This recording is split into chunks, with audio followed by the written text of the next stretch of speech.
오늘 들려드릴 이야기는요, 어느 날 갑자기 내 사업의 전부가 사라질 위기에 처했던 한 대표님의 실제 법정 다툼에 대한 기록입니다.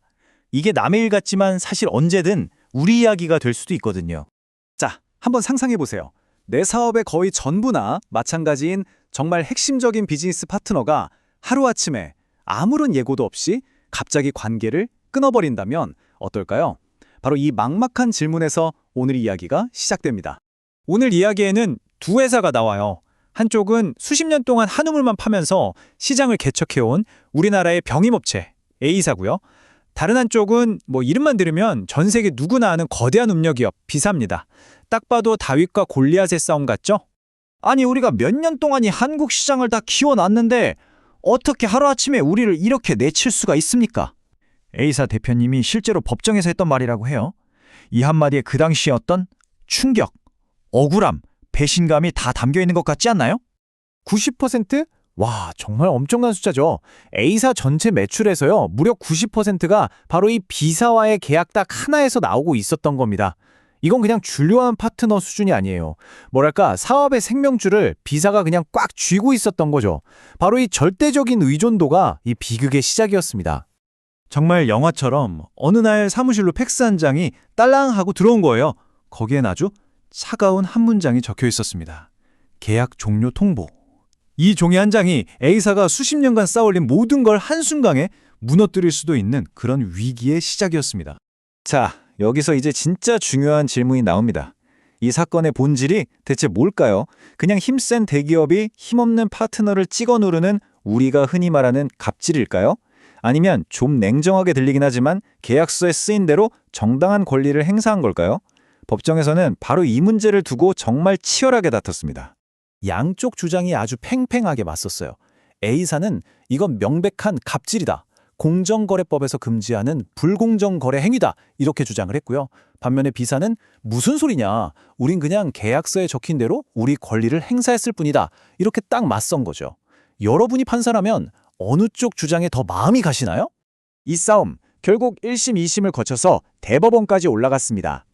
자신의 모든 것을 잃을 위기에 처한 A사와 계약은 계약일 뿐이라고 말하는 B사. 과연 법원은 누구의 손을 들어줬을까요?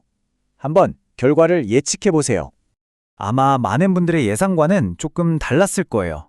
법원의 최종 결론은 B사의 계약 해지는 불법이 아니라는 것이었습니다. 즉, 불공정 거래 행위로 볼 수 없다는 거죠.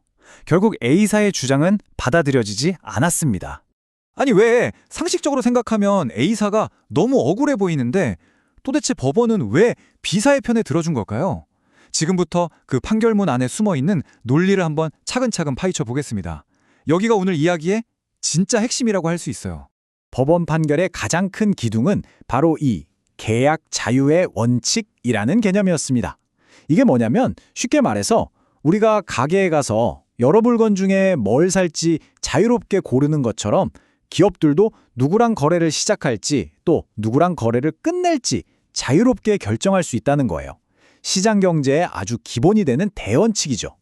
물론 그렇다고 해서 그 자유가 완전 무제한, 무조건 허용되는 건 절대 아니에요. 우리 법에서는 그 자유를 남용해서 시장의 공정한 경쟁 질서를 해칠 때, 즉 불공정 거래 행위가 될 때는 예외적으로 딱 하고 개입해서 막고 있습니다. 그러니까 모든 거래 중단이 다 괜찮은 건 아니라는 뜻이죠. 자, 이 슬라이드는 정말 중요합니다. 별표 5개짜리예요. 대법원 판례를 보면 계약을 끊는 게 불법이 되려면 이 3가지 아주 깐깐한 조건 중에 적어도 하나는 만족을 시켜야 해요. 그냥 단순히 상대방이 좀 어려워졌다는 이유만으로는 불법이 될 수 없다는 거예요. 아주 명백하게 쟤 망하게 해야지 하는 나쁜 의도가 있거나 이걸 빌미로 협박을 하거나 아니면 시장 전체에 아주 심각한 피해를 줘야만 법이 개입한다는 겁니다. 기준이 굉장히 빡빡하죠? 그래서 법원이 이 사건을 들여다보니까 B사가 계약을 끊는 이유가 A사를 일부러 망하게 하려는 나쁜 의도가 아니었다는 거예요. 그냥 자기들 글로벌 사업 전략이 바뀌어서 이제 우리가 직접 유통망을 관리해야겠다라고 내린 지극히 정상적인 경영 판단의 일부라고 본 거죠. 그러니까 아까 봤던 그 깐깐한 3가지 조건에 어디에도 해당이 안 된다고 판단한 겁니다. 물론 이런 판결이 결국 대기업의 전략적인 판단에 더 힘을 실어주는 거 아니냐, 작은 파트너사들한테는 너무 불리한 거 아니냐, 이런 비판적인 시각도 분명히 존재합니다. 좋습니다. 그럼 이 좀 씁쓸하고 냉정한 실제 판결을 통해서 우리가 얻어야 할 현실적인 교훈은 과연 뭘까요? 그냥 남의 얘기로만 흘려보내면 안 되겠죠? 이제부터 여러분의 비즈니스를 지키기 위한 구체적인 방법들을 한번 짚어보겠습니다. 이 세 가지는 진짜 꼭 기억해 주세요. 첫째, 계약서에 도장 찍기 전에 특히 그 해지 조항만큼은 변호사처럼 정말 꼼꼼하게 따져봐야 합니다. 둘째, A사가 했던 가장 큰 실수였죠. 계란을 한 바구니에 다 담지 마세요. 리스크를 나누는 건 생존의 기본입니다. 그리고 마지막으로 만약 상황이 좀 불공정하게 돌아간다 싶으면 감정적으로 호소하는 것만으로는 부족해요.